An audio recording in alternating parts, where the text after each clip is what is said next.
Can you tell us about the current situation in Syria?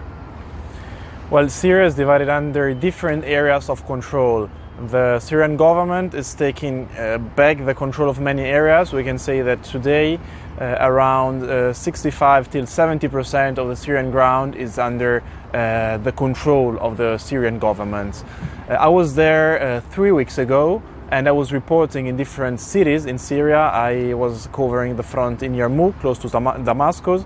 I was covering the southern front on the border with Lebanon and not far from Julan and from Jordan, and I was in Palmyra and in Homs. And well, I could find very different situations in each city. Palmira is a city that has completely been abandoned by the population. It was just freed 3 weeks before my arrival, and I was one of the first known Middle Eastern and known Syrian people going there.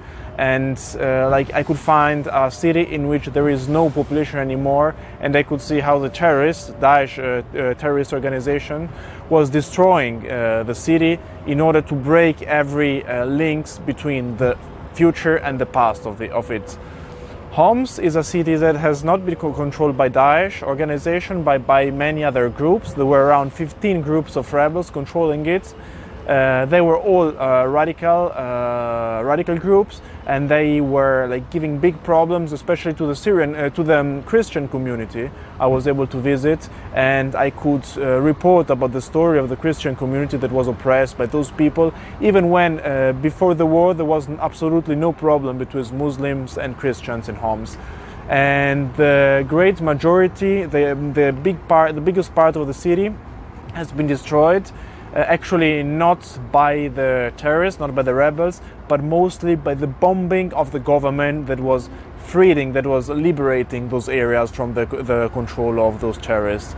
While Damascus, in the city center, there is absolutely the war cannot be seen, but we could hear from far away the noises of the clashes happening in the suburbs of the area. And it was incredible to see how people in the city center were going out, were partying, were really happy and free, even if in just a few kilometers from us the clashes were taking place.